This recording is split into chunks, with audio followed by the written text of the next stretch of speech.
아멘. 할렐루야. 예배드리는 게 복이에요. 가장 복 있는 자가 누구냐? 예배드리는 가장 복 있는 자예요. 가장 불행한 사람이 누구냐? 예배 못 드리는 자가 가장 불행한 사람이에요. 똑똑한 것 같고 자기가 잘난 것 같지만 참으로 미련하기가 그지없는 자가 예배 못 드리는 자입니다. 자기 스스로에게 속아서 그래요. 하나님은 살아계셔서 지금도 우리의 생사와 복을 다 주관하시고 지금도 우리가 예배하는 것까지도 다 지켜보시고 계신다는 사실을 아시고 여러분들이 여기에 참여를 해야 됩니다. 나도 그런 마음으로 하나님 살아계신 주님이 나와 함께 하시고 역사하시고 이 시간 나를 주관하신다는 확신을 가지고 여러분들에게 설교 말씀을 전해드리듯이 여러분들도 주님이 나를 여기까지 인도하시고 이 시간은 나를 주관하셔서 오늘 여기 나를 인도했다. 내가 온 것 같지만 절대적으로 내 스스로 온 것이 아니에요. 하나님이 역사하셔서 여러분들 여기 온 거예요. 아무리 오고 싶어도 못 오는 사람이 있어요. 마귀가 끝까지 못 가게 해서 이 핑계 저 핑계 대서 어떤 방법을 통해서든 하나님의 말씀을 못 듣게 하는 그 영적 존재가 있는데 그 영적 존재가 자기를 마음대로 요리하는 거예요. 이리 둥글리고 저리 둥글리고 마음대로 가지고 다니면서 자기를 지금 요리하고 있는 것도 모르고 자기가 똑똑하고 자기가 경험이 많고 그래서 안 오는 줄로 착각하지만 영적으로 보면 그 사람은 지금 마귀에게 귀신에게 요리당하고 있다라는 사실을 아시면 됩니다. 성경은 보이지 않는 실존에 대해서 말하고 있어요. 성경이 하나의 윤리도덕을 말하는 게 아니에요. 하나님은 윤리도덕에 하나님의 생명 예수의 피를 맡기지 않았어요. 종교성에 예수의 피를 생명을 맡기지 않았습니다. 하나님 오직 믿음에만 주는 그리스도시요 살아계신 하나님 아들이라고 고백하는 그 사람에게만 거기에만 자기 피를 맡기시고 생명을 맡기시고 그를 인도한다는 사실을 우리가 알 수가 있습니다. 그래서 우리가 주 예수께서 이 땅에 오신 근본적인 이유가 뭐냐? 죽은 영혼을 살리기 위해서 오신 거예요. 우리가 영원히 죽었었는데 영원히 지옥 가야 될 그런 자들이 있었는데 도저히 다른 방법이 없어서 다른 어떤 방법도 없어서 하나님이 직접 이 땅에 오셔서 대신 십자가에 못 박혀 죽으시고 인류의 죄를 다 사해 주시고 그리고 부활하시고 승천하셔서 지금도 성령으로 우리에게 함께 하시는 그런 살아계신 주님이십니다. 하나님이 이 땅에 오신 근본 이유가 죽은 영혼을 살리러 오셨는데 지금 우리가 육체적인 무슨 어려운 문제를 도와주려고 오신 분이 아니에요. 죽은 영혼을 살려주러 오신 거예요. 물론 육체가 막막하고 이제 갈 길이 없고 자기 자녀가 육체 때문에 힘들어할 때에 그때 기도하면 하나님은 능히 또 그 문제도 해결해 주신다고 주님은 분명하게 말씀하고 있어요. 이렇게 영적 주님께서 마귀의 시험을 받으러 광야에 가셨다 그랬잖아요. 마귀의 시험을 받으러 광야에 가신 것은 그 영적 존재가 있다는 거죠.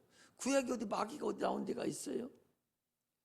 그 영적 존재가 실상이 있음을 알려주셨어요. 그래서 영의 세계를 우리가 들여다볼 수 있는 자가 그리스도인입니다.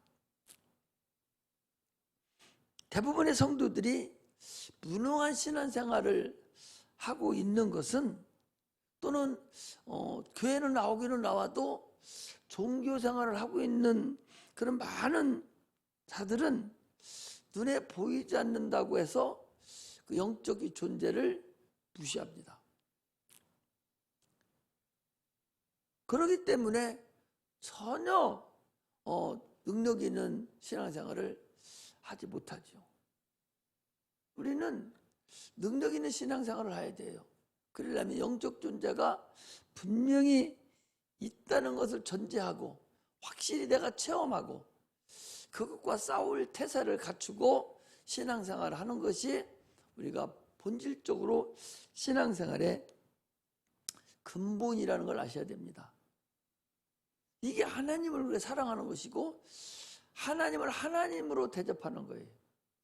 근데 예수 믿는다 하면서도 영적인 것을 전혀 귀신 얘기만 하면 귀신 얘기를 어떻게 안 해요? 마귀 얘기를 어떻게 안 할 수가 있어요? 그런 걸 안 한다는 얘기는 세상 얘기만 해야 돼요.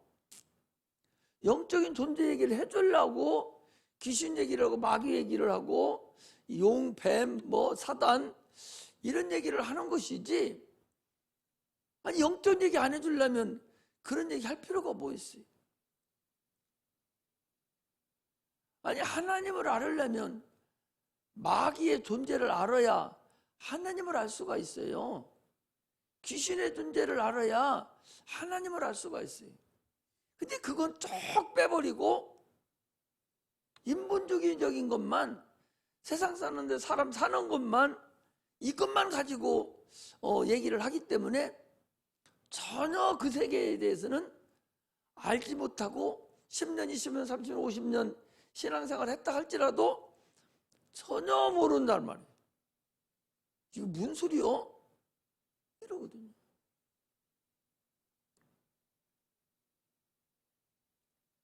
전혀 이거 평생을 신앙생활하고 장로로 계시고 안수집사를 있었어도 이 얘기를 몰라. 얘기하면 도대체가 조 목사가 지금 무슨 소리 하는 거야? 무슨 마귀가 있단 말이요? 마귀가 무슨 귀신이 내 병이란 말이요? 이 듣고 전혀 무시하고 인정조차를 안 해요. 그러니 그것들이 신바람이 나가지고 다 훌쩍거리고 돌아다녀도 그냥 팔자거니 생각하고 그냥 살아가는 거죠. 그게 한심하다는 거죠. 하나님을 하나님으로 대접하시기를 주의 이름으로 축복합니다. 오늘 거기 12절에도 그랬어요. 그러므로 무엇이든지 남에게 대접을 받고자 하는 대로 너희도 남을 대접하라. 이것이 율법이요 선지자라는 거예요. 구약성이 전체 다라는 거야. 이게 남에게 대접을 받고자 하는 대로 너희도 남을 대접하라는 얘기는 율법 전체 다라는 거예요. 선지자들이 얘기하는 전체라는 거예요. 그게 뭔 소리예요? 하나님을 하나님으로 네가 대접을 하면 나도 너를 내 자녀로, 나도 너를 내 주인으로 내가 너를 섬기고 너를 하나님 자녀같이 대접해 주겠다. 그런 말씀이에요.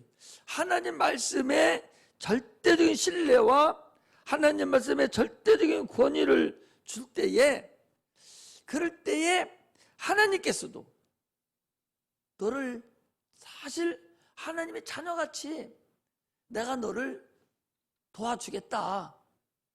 하나님을 경외하고 하나님 말씀을 순종하고 하나님을 하나님으로 대접하면 나도 너를 그렇게 대접하겠다는 거예요. 할렐루야. 근데 하나님을 그렇게 대접을 해야 되는데 대접을 못해요. 세상은 대접을 잘해요. 세상 사람들은, 예수 믿는 사람들도요, 하나님을 하나님으로 대접을 안 해요. 그냥 저 지나가는 저 대통령보다 더 높은데 하나님이 대통령 섬기는 것만 또 못해요. 전혀 섬기지를 못해요. 우리끼리니까 얘기하지만 우리 주일학기 때 우리 주일학교 선생님들한테 내가 얘기를 해요. 뭐 이모놓고 하니까, 야, 네가 주일원금도 하나님 앞에 돈 아까워서 못 드리는 네가 어떻게 네가 하나님 앞에 하나님이 나를 좀 도와주기를 원하느냐 말이에요. 커피 한 잔에도 1,000원이고 5,000원이 6,000원 돼야 먹고 커피 한 잔 먹어요. 누구하고 친구하고 먹으려 해도 커피 한 잔 하는데 그렇게 쥐어 먹어. 그런데 주님 전에 나올 때 하나님을 대접하지 않고 주일원금을 준비 안 해. 10,000원이 아까워서 5,000원이 아까워서 못 드리는지 아니면 하나님을 하나님으로 대우하지를 않는 것인지를 그걸 나는 모르겠어요, 장로님. 응? 저 감사헌금하고 주일헌금은 달라요. 우리 교회는 내가 그래서 감사헌금을 해놨더니 감사할 거 없으니까 뭐 안 한다고 해서 안 하는지 모르겠는데, 주일헌금 봉투를 다시 사다가 놓고 감사헌금과 주일헌금하고는 달라요. 주일헌금은요 생명의 속전이에요. 이스라엘 백성들이 주님들 나갈 때 제사 들어갈 때는 반드시 피를 가지고 가고 성전세를 내고 들어갔어요. 그러므로 주일날 나올 때는 반드시 예물을 준비해야 됩니다. 그래서 우리는 돈으로 그냥 넣지 않고 봉투에다 넣으라고 그랬는데 그 자체를 안 해요.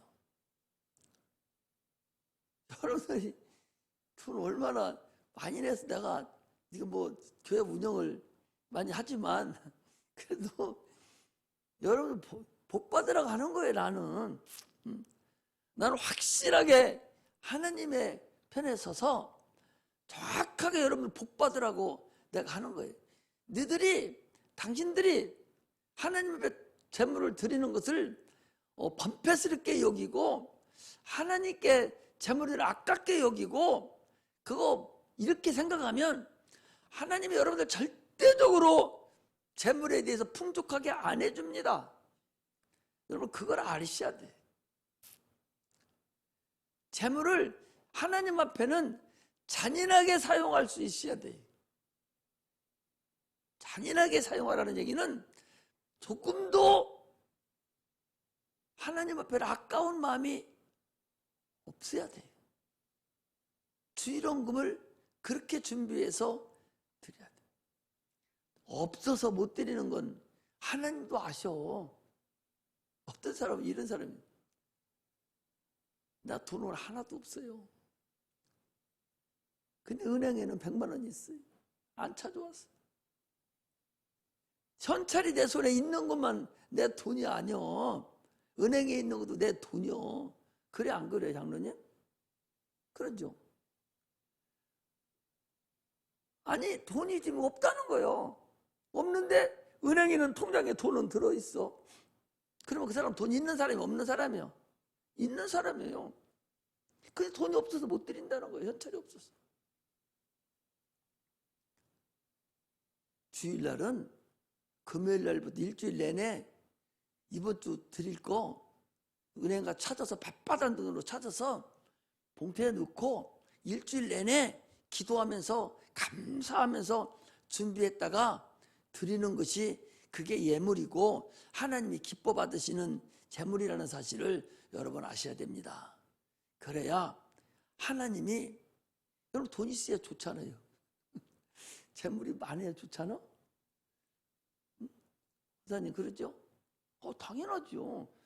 이 사람 재물 싫다는 사람이 뭐 재물이 많아야 하나님께 마음대로 마음껏 드릴 수가 있어요. 가난하면 그것도 못 드려. 나는 여러분들이 재물이 많고 다 부자이기를 원해요. 할렐루야. 진짜입니다.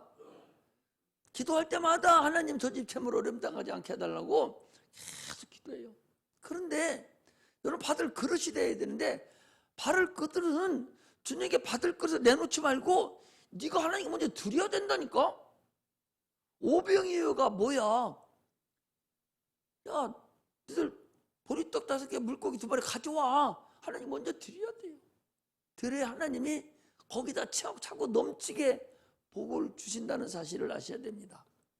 금액이 크든 작든 하나님 앞에 드릴 때는 인색함이나 어거지가 있어서는 절대적으로 안 됩니다. 다 차원하는 마음이어야 되고 절대적으로 인색함 없이 하나님 아시죠? 내 형편과 처지를 아시죠? 이렇게 드려야 돼요. 그러면 하나님은 존재하시는 분이기 때문에 다 아시고 확실하게 우리에게 마음껏 드리도록 복을 주시는 분이라는 사실을 아시고 신앙생활 하시기를 주의 이름으로 축복합니다. 할렐루야. 마태복음 12장 43절에서 45절에 보면 더러운 귀신이 사람에게서 나갔을 때에 물 없는 곳으로 다니며 쉬기를 구하되 얻지 못하고 이에 가로되 내가 나온 내 집으로 들어가리라. 와서 보니 그 집이 비고 소재되고 수리되었거늘 이에 가서 저보다 더 악한 귀신 7을 데리고 들어가서 거하니 그 사람의 나중 형편이 전보다 더 심하게 되느니라 그랬어요. 물 없는 곳이라는 것은 성령을 모시지 않은 심령을 얘기해요. 하나님을 찾아가는 양심이 없는 사람이에요. 물 있는 곳이라는 것은 침례받아서 성령을 모신 자를 얘기해요. 성령 충만을 얘기합니다. 물은요 성령도 얘기해요. 요한복음 7장에서 37절에도 보면 너희들은 내게 와서 마시라. 값없이 돈 없이 와서 마시라. 내 생수의 강이 흘러 넘치리라. 그런데 그 다음에 뭐라겠냐? 이는 성령이다라고 말씀하고 계셔요. 근데 성령은 물이라고도 할 수 있죠. 말씀도 물이라고도 볼 수 있죠. 침례라고도 합니다. 이처럼 귀신이 나왔다가 자기 집에 다시 와보는 거예요. 자기 집이라는 거예요. 주인이 없다는 거예요. 나갔는데 다시 돌아보니까 주인이 없는 거예요. 주인이 누구요? 성령이 주인이시잖아요. 성령이 그 안에 거하시는 주인이시잖아요. 그런데 와서 보니까 주인이 없는 거예요. 그래서 7 귀신을 데리고 왔다가 거하니까 더 심하게 됐다는 거예요. 예수는 우리의 주인이십니다. 할렐루야. 예수를 영접하지 않은 사람은요, 죄송하지만 하나님의 주인 아닙니다. 그 사람. 또 하나 주인이 아닌 사람은 누구냐? 예수를 영접했어도 불순종하는 사람은 그 사람의 주인이 안 돼요. 주인은요, 예수를 영접하고 주님 말씀에 순종하는 사람이, 그 사람의 예수님은 주인이 돼주시고 하나님의 주인이 돼주셔서 다른 것들이 감히 그를 해하지 못하게 한다는 사실을 우리가 아셔야 됩니다. 순종하지 않는 사람을 주인이라고 해요? 아침에도 얘기하잖아요. 사울 왕이 하나님 말씀 불순종하니까 나는 네 임금 아니야 이제. 그냥 끊어버리잖아요. 끊어버리고 자기 말 잘 듣는 다윗 왕을 임금을 딴 사람 세우잖아요. 불순종하는 사람은 하나님이 인정하지 않아요. 그 사람의 주인이 되어주지를 않아요. 그 사람이 주인 안 됐다는 건 뭐예요? 마귀가 주인이 됐다는 거예요. 성경은 이혼론을 얘기합니다. 다 성경은 대부분의 이혼론이에요. 특히 요한복음 같은 경우는 이혼론에 의해서 이루어진 거예요. 우리나라 사상도 음양론으로 돼 있어요. 음과 양으로 딱 우리나라 그 사상이 유교 사상이나 이런 것들이 다 음양론에 의해서 이루어졌습니다. 양과 음과 양을 얘기했잖아요. 하나님의 말씀을 하실 때도 대부분 다 이혼론에 의해서 얘기합니다. 예수 아니면 바로 중간 단계가 없고 뭐야? 마귀예요. 두 편으로만 나눠져 있어요. 세상은 여러분 두 편으로 나눠져 있어요. 예수 편하고 마귀 편 두 편일 뿐이에요. 세상도 세계도 하나님의 세계와 마귀의 세계가 둘뿐이 없습니다. 그것을요 사무엘상에 보면 이 다윗이 전쟁을 하는데 골리앗 장군, 블레셋 군대죠. 블레셋 군단의 골리앗 장군이 이쪽 산 비탈에 쭉 앉아 있습니다. 그리고 이스라엘 백성 군대가 이쪽에 쭉 앉아 있어요. 평지에 나와서 1대1 대기를 하는 거예요. 하나님의 나라와 마귀의 나라가 1대1로 대리전을 하는 거예요. 골리앗하고 다윗이 대리전을 하는 거예요. 중간 단계는 없어요. 그 골리앗이 그러잖아. 야, 니들 우리 뭐로 여럿이 다 싸매? 1대1로 나와서 이기는 편으로 그냥 다 종으로 삼는다. 내가 이기면 니들은 우리의 종이여 다 와 그냥 무릎 꿇고 들어와. 대신 우리가 지면 내가 니들에게 들어갈게. 이게 중요한 거거든요. 이게 성경 똑같아요. 이게 어디에 있는 거예요? 진자는 이긴 자의 종이라고 이미 베드로 후서에 말씀하고 있어요. 또한 누구에게 순종하든지 순종하는 자의 것이라고 얘기하고 있잖아요. 그러니까 이 성경을 항상 우리는 예수 안 믿으면 그 사람 나는 예수도 안 믿고 너 불교도 안 다니고 나는 뭐 나만 믿어 나만 이런 사람은 그러면 그 사람은 예수 안 믿고 중간 단계에 마귀 새끼도 아니고 하나님의 자녀도 아니고 중간 단계에 있느냐? 안 그래요. 중간 단계는 없어요. 이원론요 그냥 둘 중에 하나예요. 저 사람들 따질 필요도 없어. 예수 믿냐 안 믿냐 해서 안 믿으면 너는 저쪽 거예요. 그냥 세상은 그렇게 돼 있어요. 성경에서 구약에서 계속 그렇게 얘기를 하고 있어요. 그래서 다윗이 물맷돌로 골리앗을 딱 이겼잖아요. 칼도 없었어요. 너무 무거우니까. 그래서 골리앗이 차고 있던 칼을 빼서 골리앗 목을 팍 찍어 죽여버렸어요. 그리고 그쪽은 나머지 쌈자랑은 더 많았을 텐데도 더 용맹한 군인들도 많은데도 항복하고 다 무기 다 내려놓고 들어왔다는 거예요. 아담이 선악과를 먹음으로 인해서 인류는 쫄병들이 항복 안 해도 대당이 항복했기 때문에 다 그리 들어가는 거야. 여러분들 내가 언제 뭐 마귀 말 들었어요? 그래도 이미 우리 대당 아담이 선악과를 먹었기 때문에 우리 다 먹어 그냥 그 속으로 포함돼 들어가는 거예요. 이게 세상 이치도 그렇다는 얘기죠. 이렇게 둘 중에 하나예요. 그러니까 불순종하는 것은 이미 너는 내 거 아니야. 나는 당신 하나님을 안 모셔. 나는 모시는 분이 있어 마귀. 이렇게 얘기하는 거하고 똑같다는 걸 아셔야 돼. 그런데 주님이 뭐라고 말씀했냐? 이 세대가 이와 같다고 그랬거든요. 이 세대가 이와 같다는 거예요. 지금이 약한 세대가 악한 세대가 이와 같다. 지금이 가장 법이만해서 평안한 것 같아도요.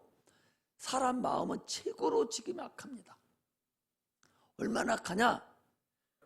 부모를 모를 정도로 악해요. 자녀가 부모를 몰라요. 그렇게 악해. 그게 악한 거야. 자녀가 부모를 몰라요. 종업원이 사장을 몰라요. 나라가 임금을 몰라요. 그것 하나의 예표인데 사람이 하나님을 모르는 거예요. 하나님을 몰라요. 모르는 걸로 끝나는 것이 아니라 하나님을 대적한다고. 하나님이 어디 있냐고. 하나님 있으면 나와보라고. 아니 저를 만들고 여기까지 인도하신 하나님을 나오면 죽인다고. 그러는 거예요. 사단교가 있잖아요. 사단교가 뭐 마귀를 지 교주로 여기고 마귀를 주인 삼아서 섬기겠다는 거야. 그게 사단교요. 노래 잘한다는 마왕이라는 사람 알아요? 마왕이 사람 누구예요? 네? 신해철. 여기 확 돌려놓고 여기다가 문신을 했어요. 양쪽 착 쳐 올려가지고, 그리고 거기는 착 보여. 무슨 문신인 줄 알아요? 용 문신, 용 문신을 했다.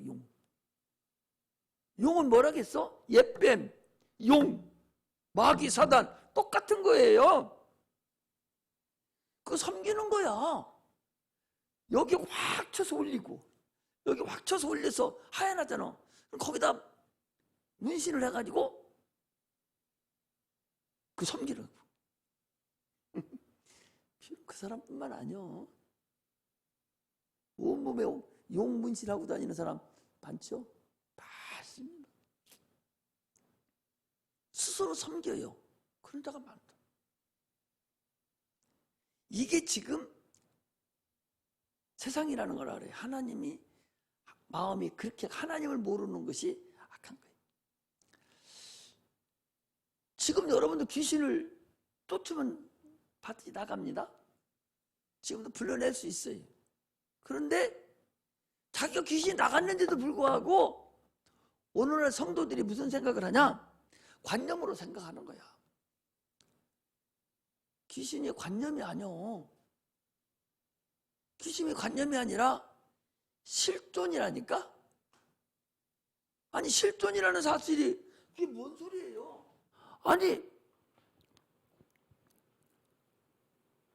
거라사 귀신 속에 있던 그 귀신이 예수님 가니까 우리를 멸하러 왔습니까? 예수님, 우리를 저 돼지에게 보내주세요. 그러니까 가라. 그러니까 그 거라사 귀신 속에 들어있던 귀신이 2,000마리나 되는 돼지떼로 싹 들어가 버린 거예요.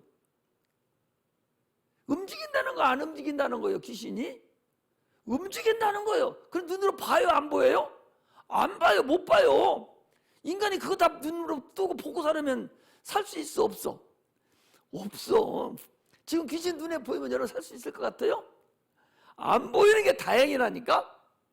근데 저 돼지가 펄펄 뛰고 물속에 들어갔다 수몰대는 거 보니까 아, 역시 이게 존재하고 있구나.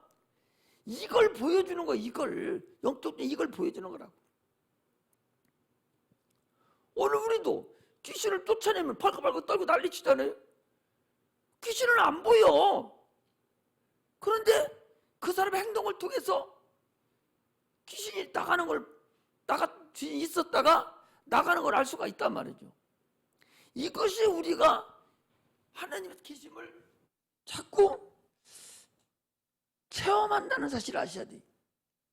그런데도 그걸 보고도 장로님, 그걸 보고도 관념으로 여겨요. 우리 교회같이 많이 보여준 데가 어디 있어? 이거 한 번도 안 본 교회 성도들도 대한민국에 전체 다 하면 90%, 95%예요. 귀신 나가 한 번도 안 본 성도가 90%, 95%, 98% 돼요. 그 우리는 얼마나 많이 보여줬어요. 그런데도 그걸 관념으로 여기고 주님을 믿는다고 하면서도 예수님이 하신 일을 인정하지 않아요. 아니, 주님을 믿는다 하면 주님이 행하신 일을 믿어야 할 거 아니오. 그런데 믿지 않는 거예요.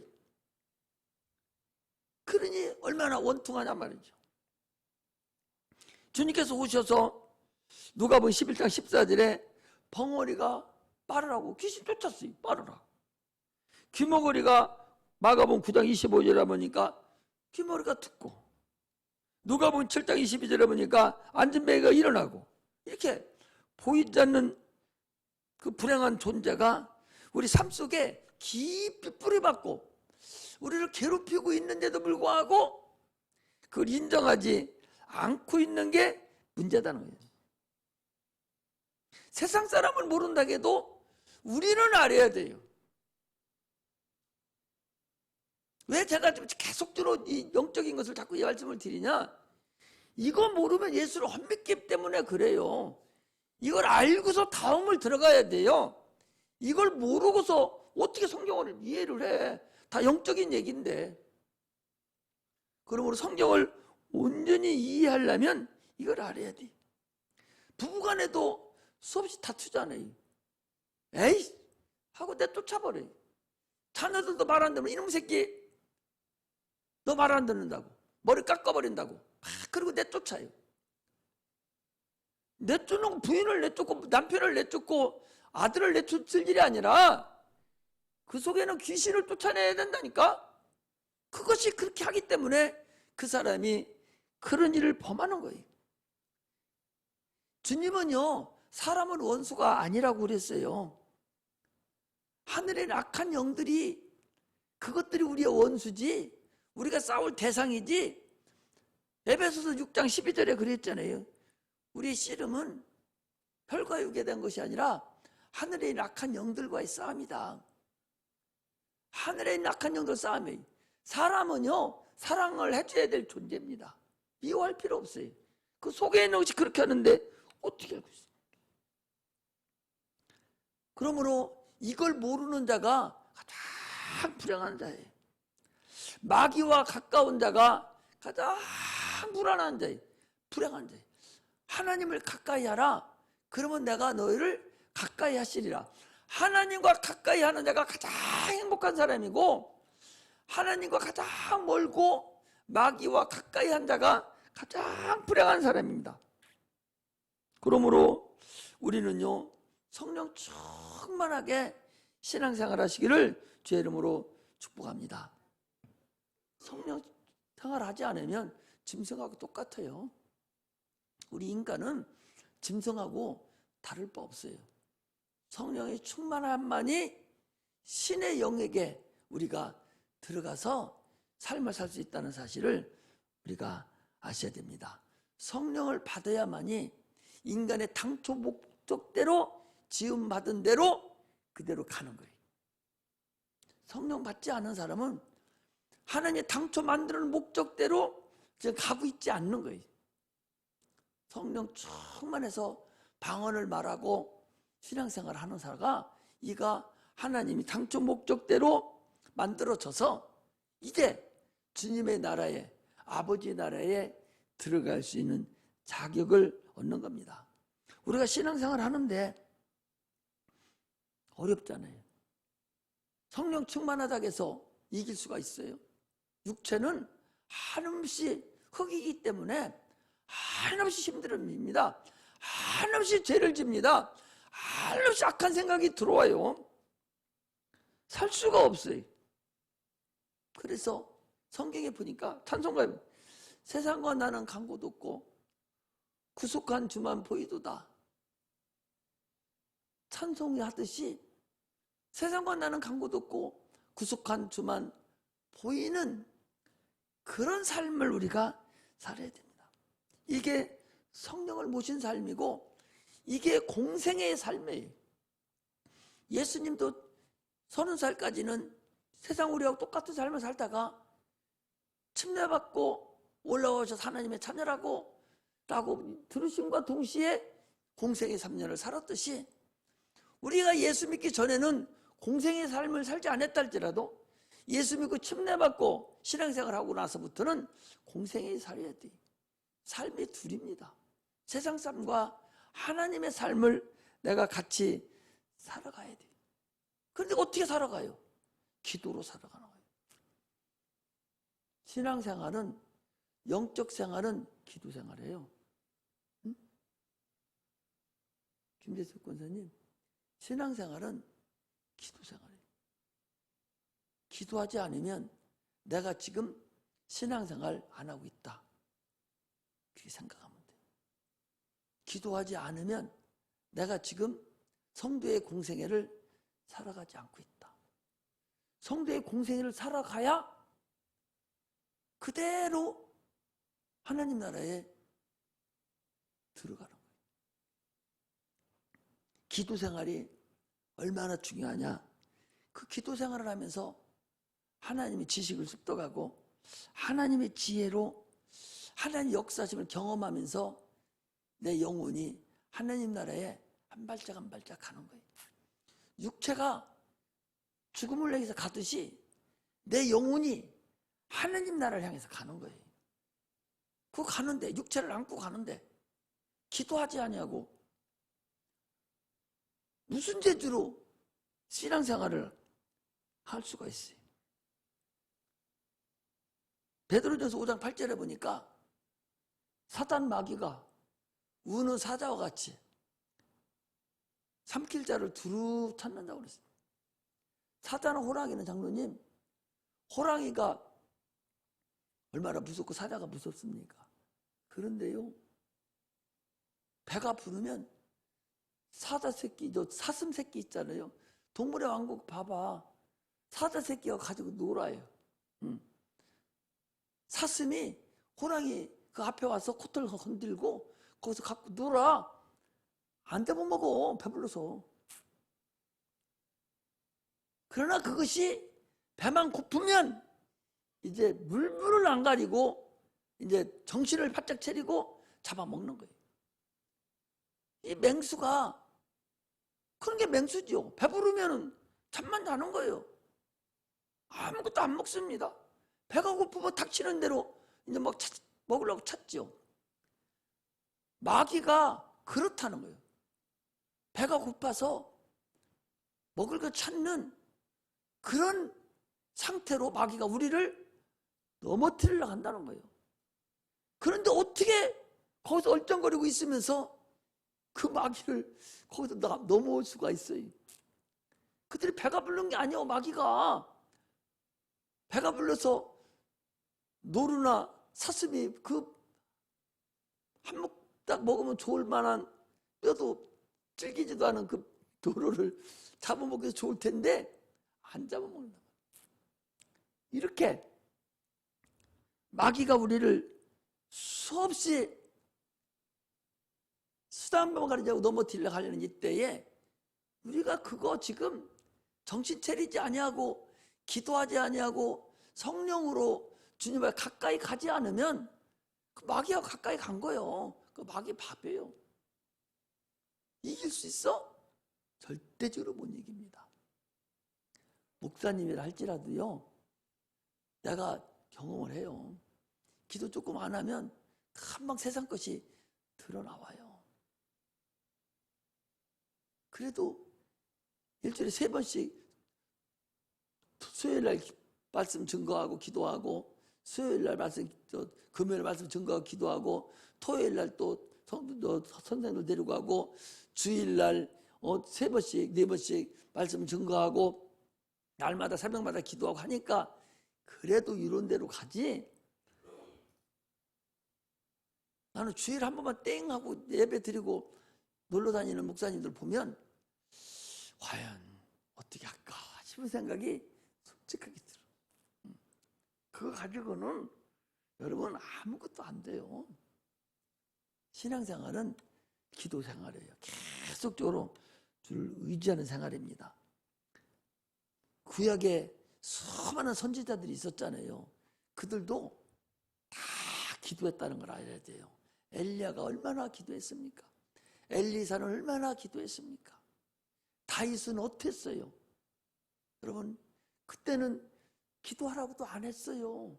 그런데도 사무엘 선지자 같은 경우는 뭐라 했어요? 나는 너희들을 위해서 기도하는 것도 쉬는 죄를 결코 범하지 않겠다고 할 정도로 기도하지 않는 걸 죄라고 여겼어요. 그렇게 기도가 소중하다는 것을 여러분 아셔야 됩니다. 데살로니가전서 5장 16절 18절에 보면 쉬지 말고 기도하라. 쉬지 말고 기도. 범사에 감사하고 쉬지 말고 기도해서 시험에 들지 말라, 그런 얘기입니다. 신명기 30장 19절에 20절에 보면 복과 생명과 사망과 저주를 내가 네 앞에 두었으니 네가 이제 택하라는 거예요. 한번 다 찾아봐요. 우리 마지막으로 찾아보고 마치겠습니다. 신명기 30장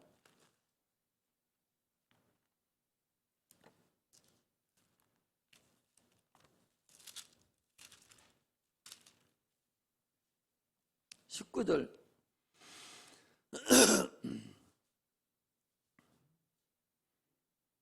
내가 오늘날 천지를 불러서 너에게 증거하노라. 예수님, 하나님은 누구하고 좀 이렇게 증인이 있어야 되는데, 더 높은 사람한테 증인을 세워야 되는데 증인이 없어. 그래서 천지를 불러서 놓고서 증인을 하는 거예요. 뭐라 하냐? 내가 생명과 사망과 복과 저주를 네 앞에 두었은즉 너와 네 자손이 살기 위해서 생명을 택하고 네 여호와 하나님을 사랑하고 그 말씀을 순종하며 또 그에게 부종하라 그랬어요. 생명과 사망과 복과 저주를 네 앞에 두었다는 거예요. 그러니까 네가 이제 택하라는 거예요. 의지를 택하라는 거예요. 하나님은 택하는 거예요. 여기서 아무리 얘기해도 자기 의지로 받아들이지 않으면 소용없어요. 아니 그러니까 유명한 목사님 분들도 자녀 뭐 어떻게 못 얻은 사람도 있잖아. 나는 다행히 자녀들이 다 예수 믿고 신앙생활 하니까 나는 참 고마워요. 목사님 자녀들도 끝까지 예수 안 믿고 분수 떠는 자녀들이 있어요. 불쌍하죠. 불행하지요. 자기가 택해야 되는데, 하나님을 택해야 되는데, 생명을 택해야 되는데, 복을 택해야 되는데, 아버지가 목사를 하더라도 그저 져줄 수가 없다니까. 자기 스스로가 의지로 택해야 돼. 그래도 여기 앉아있는 분들은 그래도 복을 택한 사람들이요. 이게 감사하죠. 택하지 않으면 여러분 불가능합니다. 그러므로 분명히 생명을 택하고 복을 택하시기를 주의 이름으로 축복합니다. 기도하겠습니다.